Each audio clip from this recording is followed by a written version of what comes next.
Hello, everyone. I'm Miriam Bale, and I am the Artistic Director of Indie Memphis. Thank you so much for joining us today for day 4 of IndieTalks.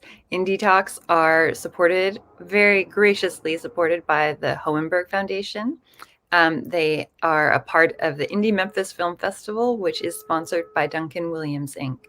And today's topic is on the importance of intimacy coordinators. It's an increasingly essential role on film productions and something we all have become very interested in at Indie Memphis in the films we're looking at, both to screen and in development. And I want to thank Sharonda Johnson, who is based in Memphis and was part of our Black Creators Forum and who really suggested this and made us decide to go ahead and do it. So Sharonda Johnson, thank you again for suggesting this wonderful conversation. Hi, And Miriam. Thanks. hello. Excited to be here. Oh, good. Let me just tell you all a little bit more about Sharonda. She's an intimacy coordinator who brings nearly 40 years of stage management and building safe, joyous spaces to her work. She has produced documentary short films, theater festivals, and a variety of events. Sharonda believes that her intimacy work gives actors the vocabulary to protect themselves and deepen their character study process while freeing the director to create vibrant work. Through her company, Fairy Godmother Services, she brings a love of storytelling to each film, theater, business, or ministry project. She's also a lover of craft cocktails, which we may not get to today. But that's definitely a post panel session someday. Thank you so much, Sharonda. And then our next panelist is also a Memphis-based artist, and it's Brandi Nicole, someone who has had a long relationship with Indie Memphis. Hello, Brandi. Hi. And let me tell you a bit about Brandi. Brandi is an activist, an artivist, actually, excuse me, who splits her time between Memphis and Los Angeles. Her work has aired on television and screened at both regional and international film festivals. At an HBO Writers Program Fellow, Emergence Filmmaker Grant recipient, and proud member of Rain's Speakers Bureau. We'll talk a little bit more about that later, because that's a really important organization. Her goal as an actor, writer, and filmmaker is to use story to spark discussion, create community, and help facilitate healing. Thank you so much for being here, Brandi. Thank you for having me. I'm excited for this conversation. Me too. And next, we're bringing on someone who is one of the key members of the intimacy coordinator community and who has a working relationship with Brandi. We are so thrilled to have Ann T. James. So let's bring on Ann. Here she is. Hello, Ann. Ann has an extensive career in theater education, stage direction, and conflict resolution in corporate and artistic environments. As an internationally certified educator, she has had the opportunity to teach theater on 4 continents. Ms. James has been featured as moderator in Intimacy in COVID-19 with Theater Communications Group, Intimacy in Theater Practice with Los Angeles Theater Alliance, How Intimacy Impacts the Work of Artistic Directors, and Intimacy in the Pandemic with Lincoln Center Directors Lab West. She is a published author on How I Round, has been a featured intimacy specialist on many other theater-affiliated panels during COVID-19, and is devoted to making both stage and screen safer for places for Black, Indigenous, and people of color to practice their craft. Her company, Intimacy Coordinators of Color, has solid partnerships with Actors Equity, Arts Equity, Theater Communications Group, Time's Up, and Art New York. To that end, Ms. James is pursuing America's first MFA in Performance Pedagogy and emphasis in intimacy direction for people of color at Loyola Marymount University. Fascinating. Fascinating resume. And I would love to hear more about that. So thank you all so much. I'm going to suggest that when you're not talking, mute, great. And then I think we won't have that echo. So my first question is to all of you. I think we have people watching this panel who are very who are very schooled on intimacy coordinators. I know we have some other Memphis intimacy coordinators like Joy Fairchild watching in the audience. And for everyone in the audience, please go ahead and put your questions in the comment section on whatever platform you're watching, and those questions will get to us for the Q&A section. But my first question for all of you, for those that maybe don't know anything about, this is the first thing they've ever heard of intimacy coordinators. What is an intimacy coordinator? What is their role on set?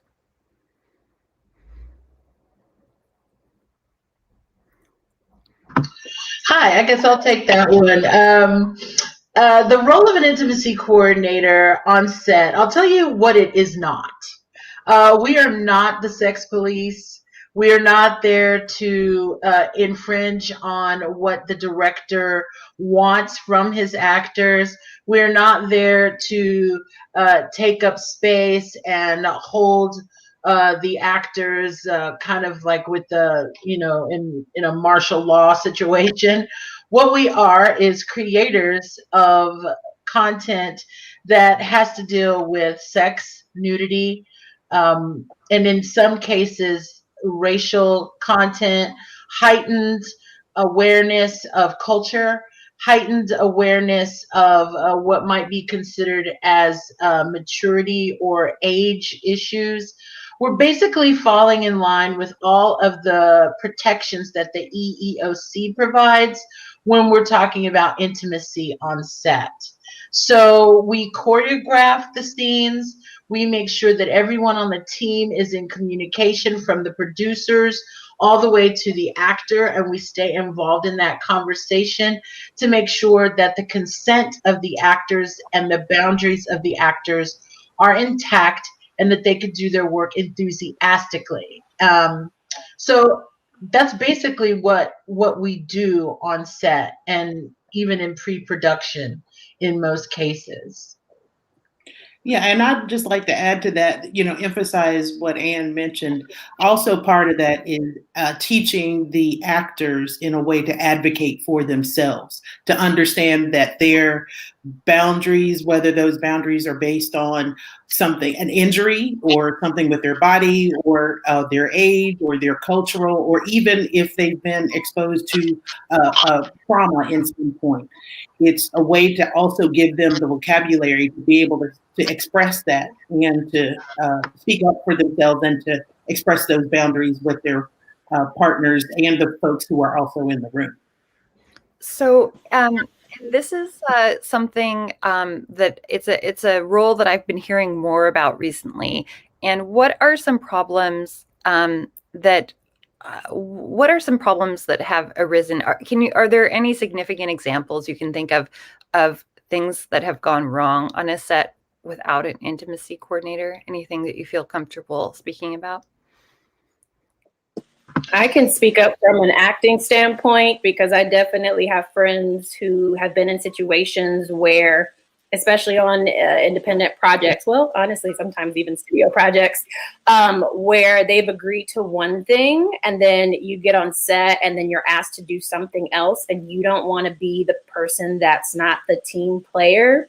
And so, either you do speak up for yourself and, you let them know you're not comfortable with that, or you end up doing something you may not have agreed to do had this been broached ahead of time. So I definitely know from experience, I have quite a few friends who found themselves in sticky situations. In particular, like in that. sex scenes or that sort of thing. Yeah. And then I'll even build on that.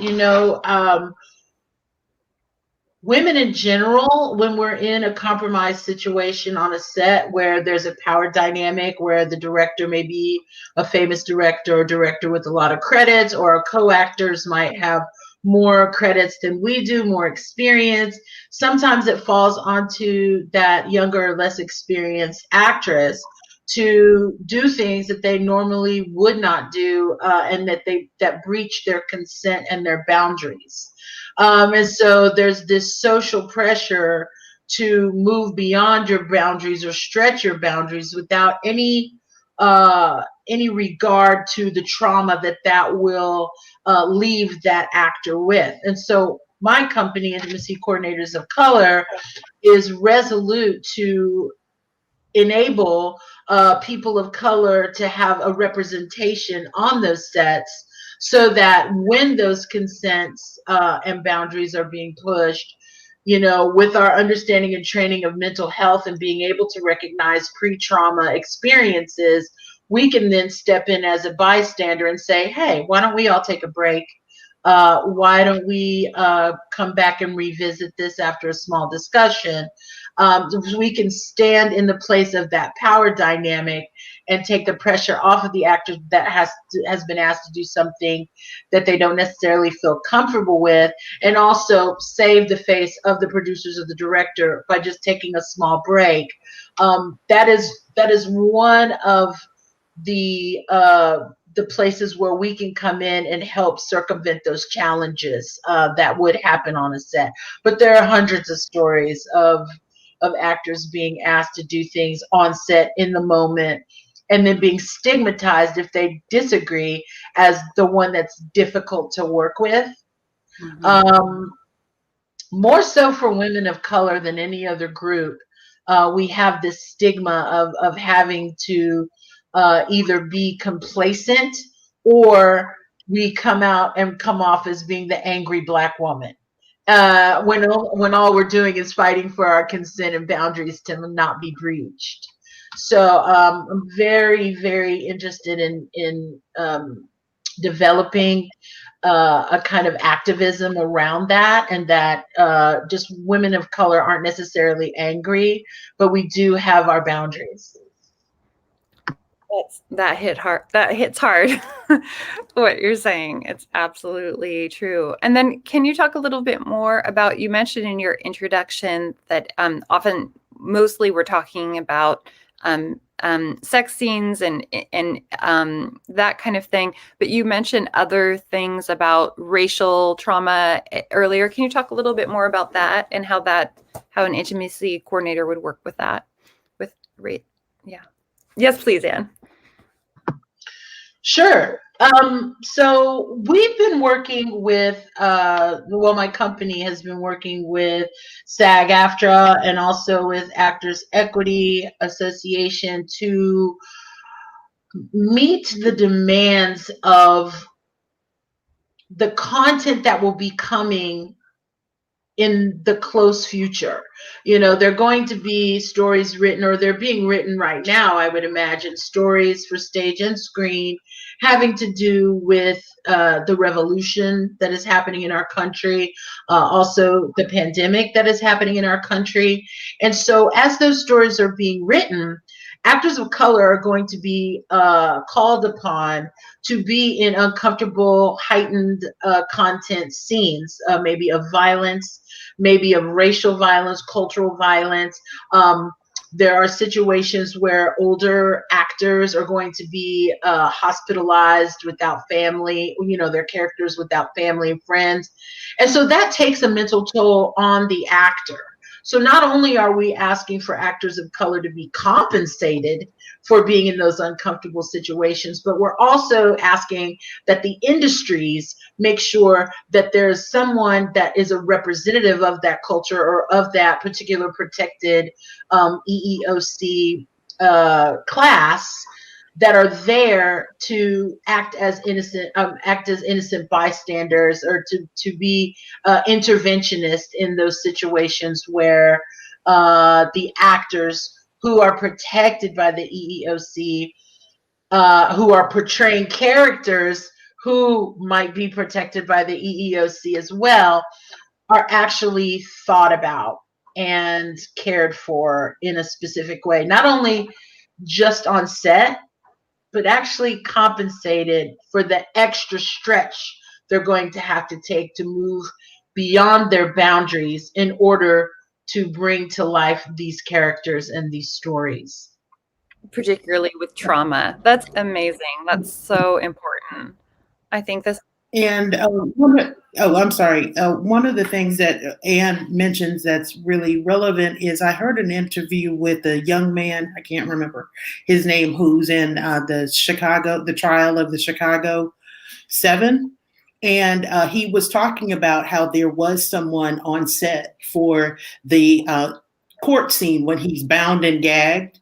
And during the takes, and he was, off stage or off set and just waiting for them to reset. And this person would constantly come by and say, okay, is this take too tight? Is it, are you feeling okay? Are you sure, you want to take do another take on this? And that, in a sense, in being that advocate and that buffer between so that the artist never feels like I have to do another one, but to know that it's okay and just constantly check in with their mental state because of the trauma of the environment that they're set up in, and just constantly checking on the actor. And a lot of people don't always take into account that toll and that potential damage. Yeah, absolutely. That's fascinating.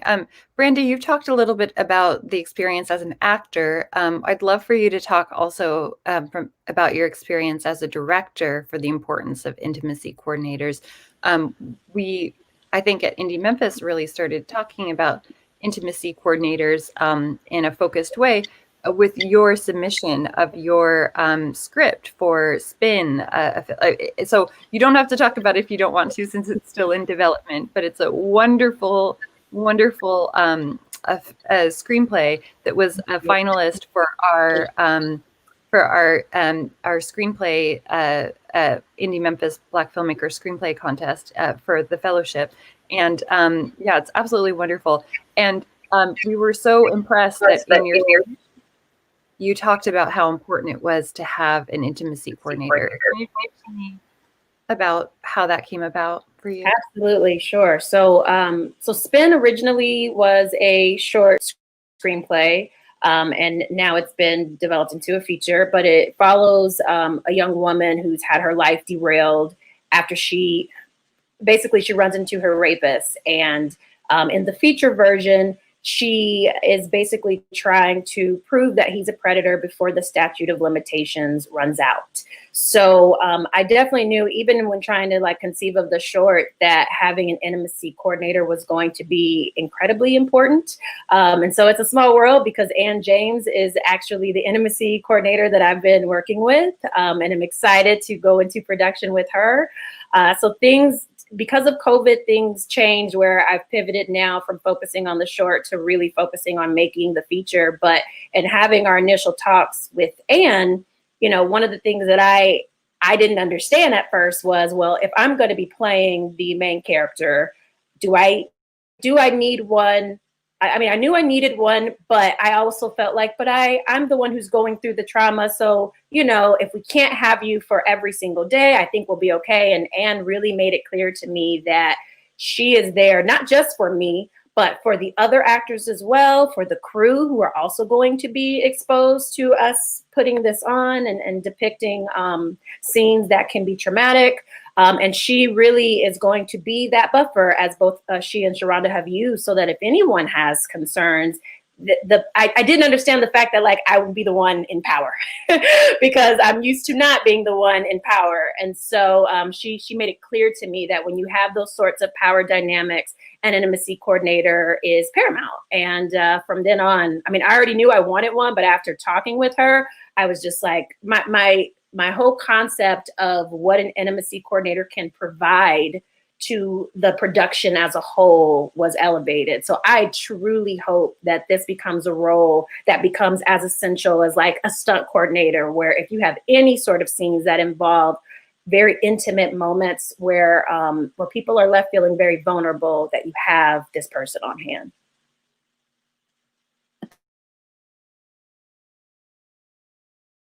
I was muted, sorry. Can anyone give any recent examples? I mentioned negative examples, and as you said, there are many in the history of actors feeling uncomfortable. Are there any significant recent examples where an intimacy coordinator has been used that you're aware of? I know you might be more in on who's using them and who's not in certain productions. Before the conversation, Brandi and I had talked about I May Destroy You and wondering if they had used intimacy coordinators in that. Does anyone have any examples or speculation? Well, I know that with I May Destroy You, they definitely use one. I went to a talk back where this coordinator, I believe, is based in the UK full time, but she kind of walked through different scenes and how they approached it and how even certain scenes, things that they did to show true consent ended up unfortunately being left on the cutting room floor, but she just talked about her process. So that show is groundbreaking, and I'm really, really thankful for it because I think it broadens the discussion of what consent really is and what violations of that consent can be. Because I think a lot of times people assume that if a person is not like breaking into your house through the window or attacking you in an alley, like that's their concept of rape or violation, and it is so much broader than that. So I'm really thankful for that show because it's starting to open up, what true consent or lack of really is. Any other comments on that show or any other recent examples? Yeah, that is really a groundbreaking show. I know that the intimacy coordinator on that, her name is Eda O'Brien, and she is out of the UK. I believe she has a company called Intimacy on Set. And her particular pedagogy circles around and centers movement of animals and kind of animalistic movement. The approach to the work comes through that lens. The movement approach comes through that lens. But yeah, I know that Michaela Cohen, is that her name? Michaela, the star and of that show, and who is responsible for writing that show,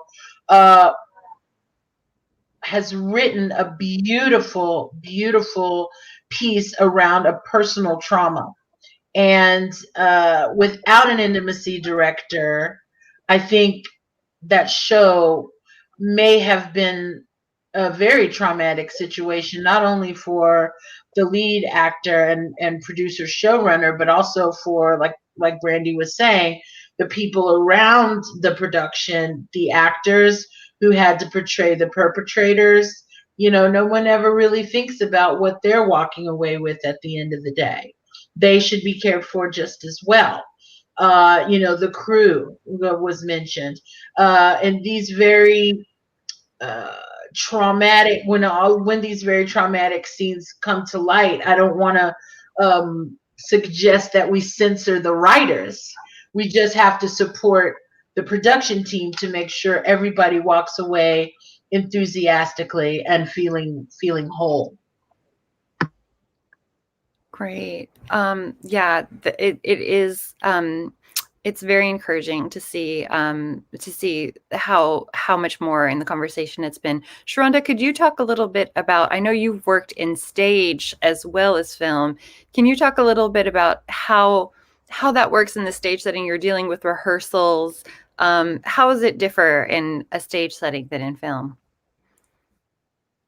Well, the one difference in stage actually is the repetition, because where once it's in the can and the set's wrapped, but on stage, it's not only the repetition in rehearsals, it's the repetition in performance, and you want to make sure that it's repeatable, that it's that it's happening consistently. But from a stage perspective as well, we really want to start with having a lot of clarity and transparency from the casting, talking about what types of intimacy we may be simulating on stage, and having very clear conversations with those actors about what's the expectation and what's happening with those characters. And then there's a lot of even similar, I guess, on the same parallel plane with film is those conversations with designers for scenic, for wardrobe, as far as whatever intimacy garments may be used, how costumes are rigged based on what we're portraying. And then just working with the actors, again, making sure that when we're rehearsing, those spaces are closed, that everybody's checking in, that everybody's communicating, on a consistent basis, and that it's absolutely okay to take a break.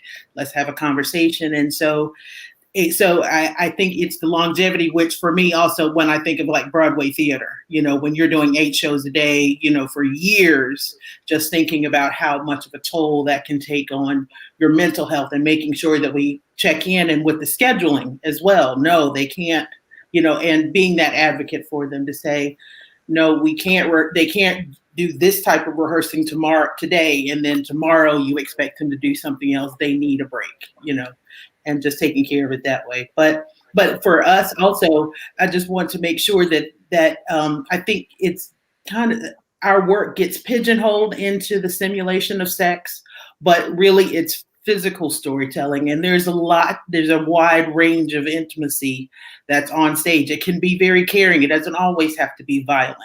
It could be a first kiss. It could be, a first meeting, and it's important to add that layer to that, and making those characters more 3D in that way too. So that's one of our goals always. I wonder if they used an intimacy coordinator on Slave Play. Does anyone know? Did they? Yeah, I actually got a chance to see that over there at the Golden Theater right before things shut down. I think I saw it in January or February. But yeah, I do know that there was an intimacy director. So when you're talking about when you're talking about television and film, the job is called intimacy coordinator. When you're doing theater and you're talking about stage, primarily you're an intimacy director. Contractually, you're an intimacy coordinator. And yes, it is a new field and it's very confusing, but those are the nomenclatures that we're going by. So yes, the intimacy director for Slave Play is a woman named Claire Warden. I believe her pronouns are she, her. Claire Warden, and that was her second venture into Broadway. The first show that actually had an intimacy director in the program, I believe, was the Audra McDonald production of Frankie and Johnny and the Claire de Lune. So that was the first one.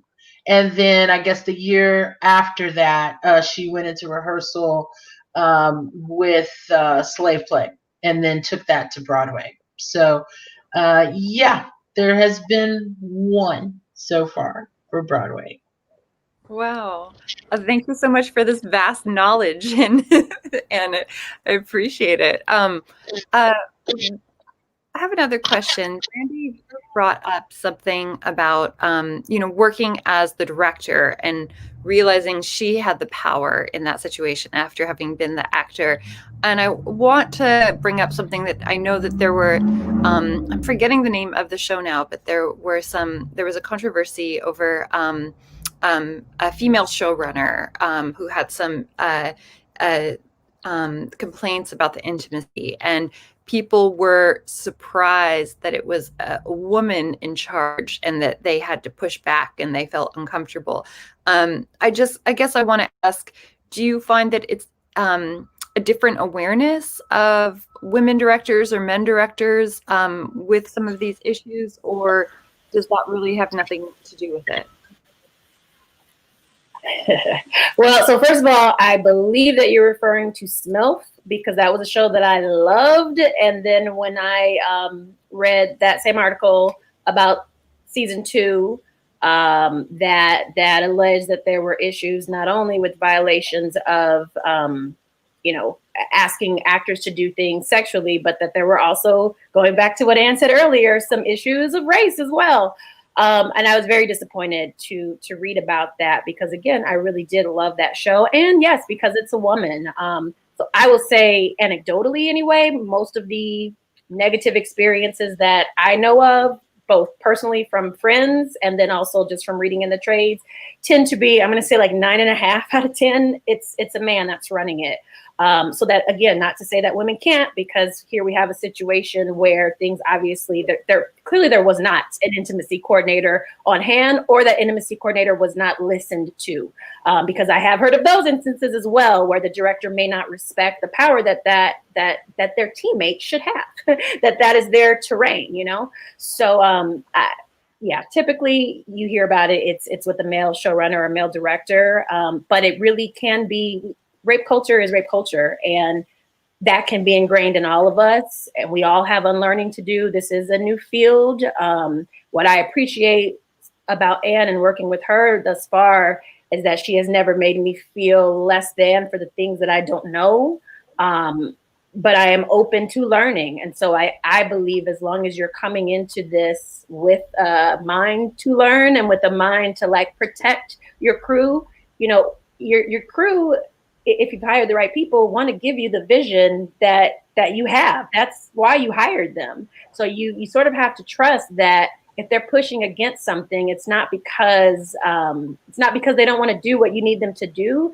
There's something deeper there. And I think that's where having this person here to help us all figure out what that is and how to navigate this, so that I, as a director, get the vision that I need, but in a way that doesn't cause trauma to anybody on my set. Sharonda and Anne, can you talk about that situation? What happens if you are giving advice to a director and the director is not following that advice? What happens? Well, in my practice, really, it's focused, again, back to focusing on the actors and making sure that they can, one, be aware of the toxic environment that they're in, what they can do to continue to protect themselves and to work together to kind of create a safe bubble within themselves and to survive that situation. Other than kind of pushing those issues up the chain, there's, again, there's still not that much you can do in a situation of respect, for respect between that director and the work. As much as we've had those conversations about them, the director, unfortunately, often has the power to make that situation either better or worse. So then it's a conversation for executive producers if things are going on above that. But for me, my focus is always on what can I do to help these actors, the crew, to survive in this environment, and also to continually make them aware of the toxicity. What about you, Anne? Yeah, I think it's very important that you go through the channels. If you are in an equity production, if it's for stage, or if you have a representative there, you have an equity representative there. You also have a business administrator that is there with that show that can help lead you through the channels. If you do have a complaint, the issue is very difficult to navigate, simply because. And I want to talk to the stage managers out there. If stage managers can be more involved in bystander training and prevention training, so that they could offer like another place with skill, not just people who aren't knowledgeable about how they can intervene, but to also, in this time of rest that this pandemic has gifted us with in the arts, there is an opportunity for stage managers to become more aware of what it means to be a bystander and a proactive bystander in the room. Oftentimes, stage managers align themselves with the production as opposed to aligning themselves with the co-members of equity, which they are. So, it's all about unpacking that relationship and creating a brother-sisterhood that is protective of all. Great. Yeah, it makes us really, something, even from the point of criticism of, we always give all power to the director in this auteurist way of looking at film, rather than equal power to the actor and the whole collaborative process. I think it's really brings up really interesting points. I wanted to ask about some interesting things in your bio. Brandi, you mentioned speaking for RAIN. Can you tell us what RAIN is and what your involvement is with that organization? Sure. I always mess up the acronym, but I believe it's the Rape and Abuse and Incest, it might be National Network, but it's basically really an international organization for people who are survivors of sexual violence in all shades, whether that is incest, date rape, intimate partner violence, stranger rape, sexual assault. As I mentioned earlier, there are so many different types of sexual violation, and they are all traumatic in different ways, and that manifests in different ways. So I joined the Speakers Bureau in 2018, so it's been 2 years now.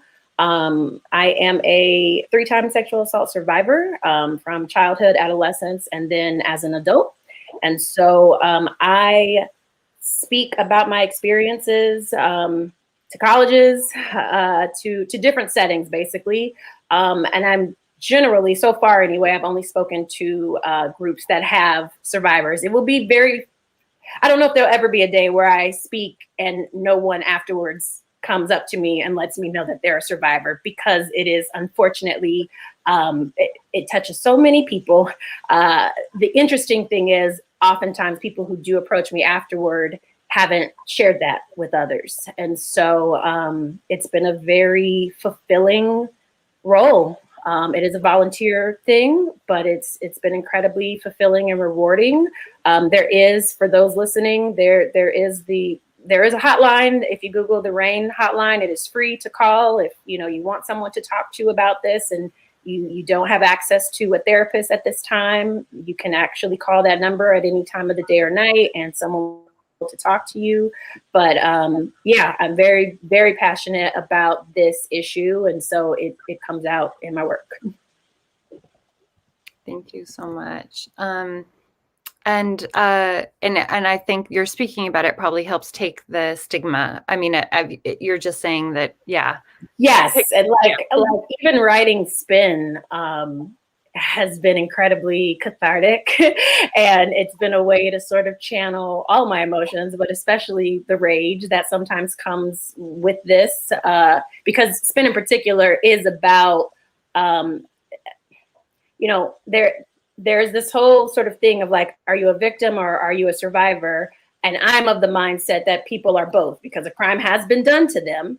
However, at some point you move from being a passive victim to a survivor, and that can take a while, and that is okay. And so Spin is about that limbo time where this protagonist, it takes a while for her to even feel like she can call herself a survivor. But yes, writing about it in my art has been incredibly, incredibly helpful. Oh, thank you so much for sharing that. And we put the hotline up on the screen if anyone wants access. It's a really wonderful organization. And I wanted to ask you about your degree program. Like this is a new program. And so tell us about it, and tell us about what the future is for people who are interested in this work. What is the training like? Yeah, I'm really, really fortunate to be amongst a very small cohort nationally that is focusing on performance pedagogy. And for those out there who don't know what performance pedagogy is, it's actually the study of how to teach performance. So I'm really interested in concentrating my degree on how to teach intimacy, direction, and coordination at the university level. There are no courses. Well, there may be a few courses that are one class or so, but there are no intimacy direction programs nationally on a collegiate level. So I'm very interested in breaking into that and making sure that people of color are a part of that pedagogy. I'm going to be focusing on a Black-centric pedagogy for progressive theater. So my intimacy work will be kind of deeply seated in an Afrocentric lens and also an Afrofuturist lens for teaching intimacy, available to all, not necessarily just for Black people, but through a lens of Afrocentric modalities of teaching and ritual and appreciation of the ancestors and forgiveness and all of those things that I'm so excited about delving into as a scholar. That's a wonderful. I think it's necessary scholarship. And then if someone is not interested on an academic level, I mean, on a sort of, a deeply scholarship issue level, what are other areas where someone could get into this field if they were interested?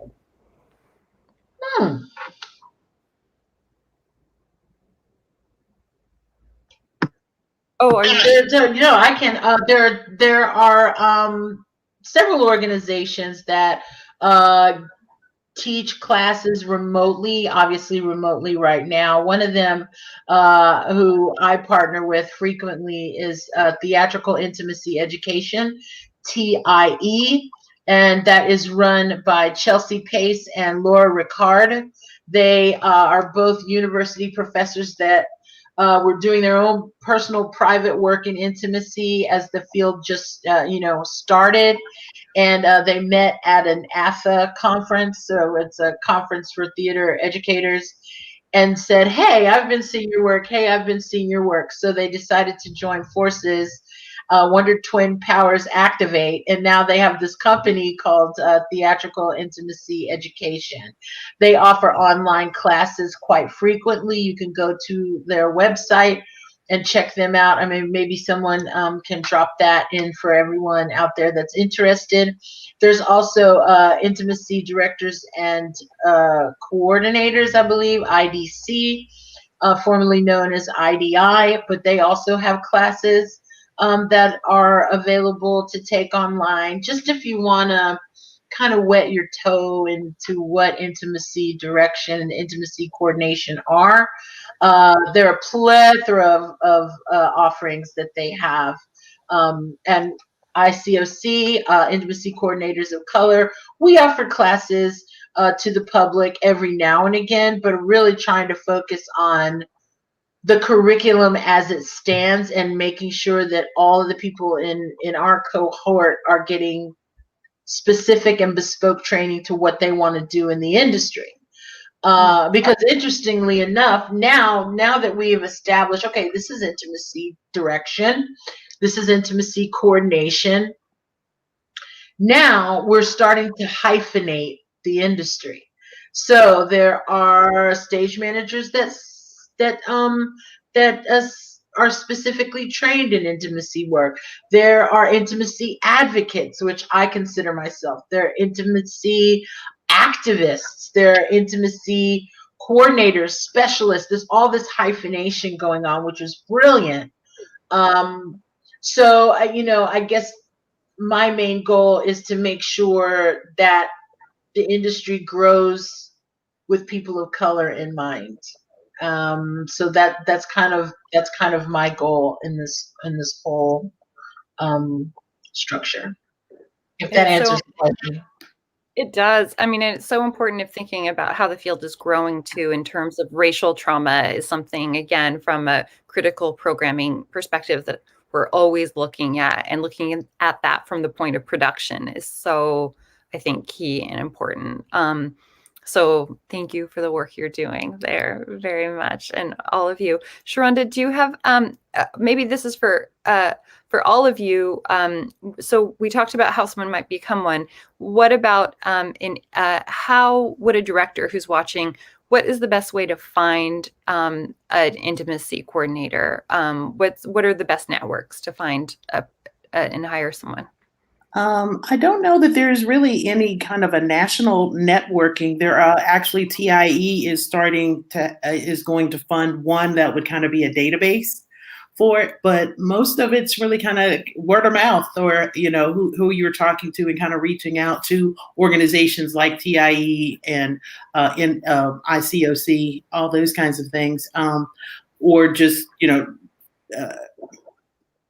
really in that sense, because it is a new field. It's a growing area. One of the other things I also wanted to mention was to also consider definitely taking some of the mental health first aider trainings, bystander, upstander, especially here if you're in Memphis. The Facing History, being an upstander, has a wonderful program.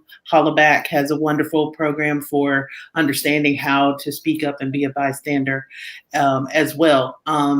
So really kind of starting in asking those networks and asking early, as soon as you find a script or a project that you think you want to work on, just, start putting those feelers out. There are a lot of Facebook groups that, are artistic or field theater and film oriented, and say, hey, I'm looking for someone to think about this. Let's see who's out there. But and what's the name of the organization that TIE is helping to sponsor the database?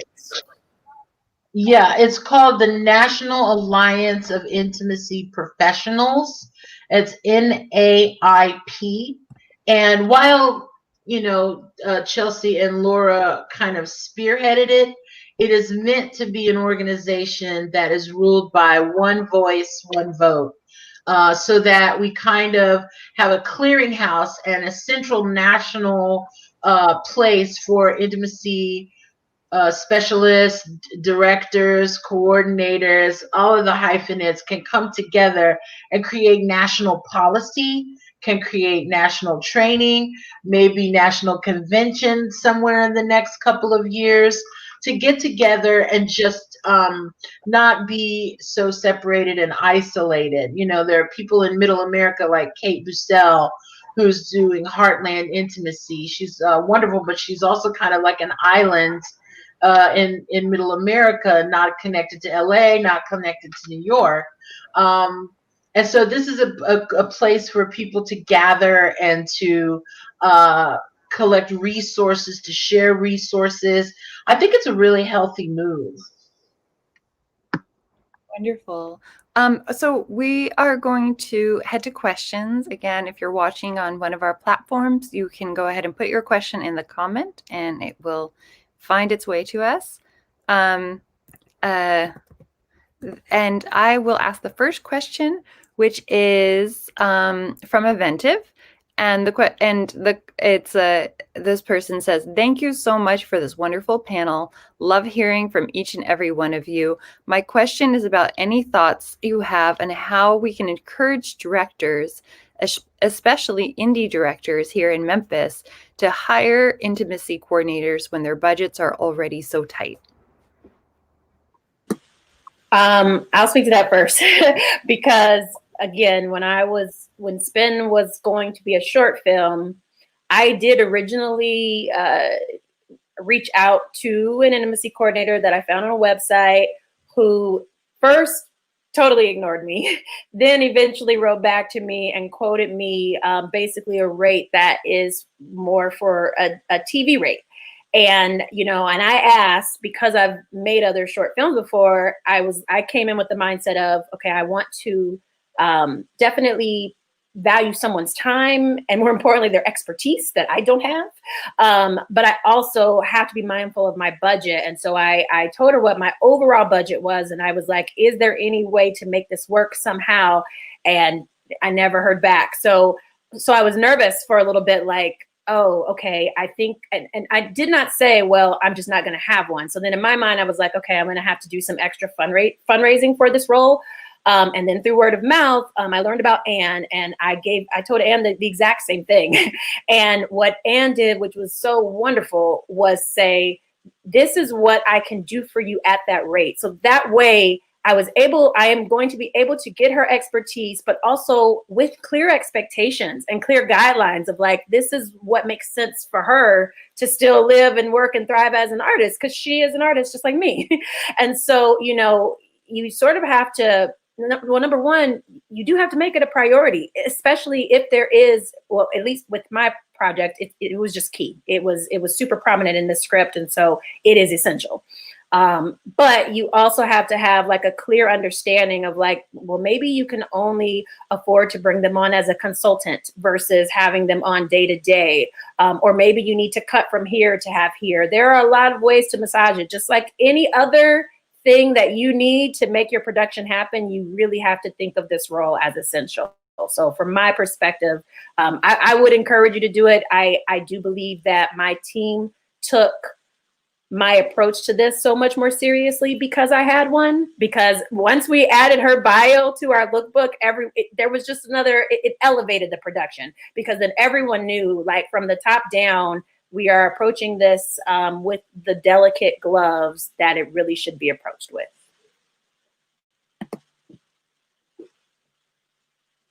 Yeah, I mean, I think when you're going into film production, you really have to get that line producer and say, whatever we need to do to scoosh things around. Line producer is in control of the budget. Whatever we need to do to move things around to make financial space for the intimacy coordinator is going to serve us in the end. I mean, I think producers are now really cognizant of the fact that films need intimacy coordination. So slowly but surely, it's starting to really open up and create an understanding of the job and what we're there to do. I hope that directors aren't fearful that we're there to undermine their creativity or work. It's the exact opposite. We're there to support them and to also make sure that the actors, again, walk away enthusiastically and whole. So, I mean, as more people do it and as more people can be flexible, the one thing about setting a rate is it comes from a very kind of supremacist, patriarchal situation. I mean, would you rather get the rate that is this thought of number that's basically pulled out of the air because up until this point, no one's really been an intimacy coordinator? Or would you put that price out and get outpriced and not have the job and damage actors' careers? So there has to be, from the intimacy coordinator point of view, we have to be willing with the independent films, even student films, to be there, and short films, to be there and be present in order to move the industry forward. And it's not always about a dollar bill. That's wonderful. It looks like that's the only, it looks like we don't have any other questions right now. So I just want to mention again, and the organization that you mentioned was the National Alliance of Intimacy Professionals. Is that right? And I've never been to their site before. I know them personally, so I didn't even know they had a site. There you go. There it is. And they also have an active Facebook, it looks like. But if you're looking for more information, and tell us again what your organization is, Anne. Whoops, you're muted. IntimacyCoordinatorsOfColor.com. So that's where you can find us, and just feel free to ask any questions that you may have. We are starting another cohort, probably in late January, early February. So we will be starting up with those classes again for a new class. Our original cohort is very near and dear to me. Sharonda is one of those lovely individuals, and right now I'm becoming a better facilitator for them by asking them what they need, as opposed to telling them what they need. I'm really going to be asking them in the next couple of weeks how we can fine tune and hone their careers and their crafts so that they get the information that they need. Well, thank you so much to this group of wonderful, brilliant women. I have learned so much, and I bet that our viewers have too. And I just want to thank you all so much for your time and your energy, and for just thank you for holding space with us and having this really important conversation. So thank you, Sharonda, Brandi, and Anne. Oh, thank you. Thank you for doing this. You are so welcome, Brandi. Yes, I will call you. I will call you. This is fantastic. Mary, this is great. It was so good. Thank you so much. All right, bye everyone. And one more panel tomorrow at Bye-bye. 4 p.m. on Thank you. gentrification. There you go. Gentrification in and by film. Tomorrow at 4 p.m. We should be another great talk. And once again, thank you to Anne, Sharonda, and Brandi. I've learned so much. Bye, y'all. Bye.